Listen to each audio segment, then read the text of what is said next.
దేవాలయానికి వెళ్ళినప్పుడు గర్భగుడి చుట్టూ ప్రదక్షిణలు చేయడం మనందరికీ అలవాటే. కానీ అలా గుడి చుట్టూ తిరగడం వెనుక మీరు ఊహించని ఒక పరమ అద్భుతమైన ఆధ్యాత్మిక శాస్త్రీయ రహస్యం దాగుందని మీకు తెలుసా? సనాతన ధర్మం ప్రకారం ప్రదక్షిణ చేయడం అంటే మన జీవితాన్ని, కర్మలను ఆ ఈశ్వరుడి చుట్టూ తిప్పడం అని అర్థం. గర్భగుడిలో మూల విరాట్టును ప్రతిష్ఠించే సమయంలో వేద మంత్రాలతో పాటు శక్తివంతమైన యంత్రాలను స్థాపిస్తారు.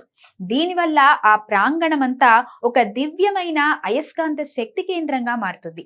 మనం భగవంతుడిని ఎల్లప్పుడూ మన కుడివైపు ఉంచుకుని గుడి చుట్టూ నడిచినప్పుడు ఆ క్షేత్రంలో ఉండే సకారాత్మక శక్తి మన శరీరంలోకి ప్రవేశించి ఒత్తిడిని దూరం చేస్తుంది.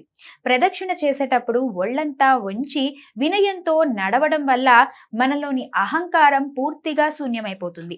శాస్త్రం ప్రకారం ప్రతిరోజు కనీసం 3 లేదా 5 ప్రదక్షిణలు చేయడం వల్ల నిరంతర ధ్యాన ఫలితం లభిస్తుంది. కొన్ని ప్రత్యేక కోరికల కోసం భక్తులు 108 ప్రదక్షిణలు చేసి దైవ కృపను పొందుతారు. ఇది కేవలం నడక కాదు, ఆత్మజ్ఞానం వైపు వేసే అడుగు. మరి ఈసారి గుడికి వెళ్ళినప్పుడు మొబైల్ పక్కన పెట్టి శ్రద్ధగా ప్రదక్షిణలు చేయండి.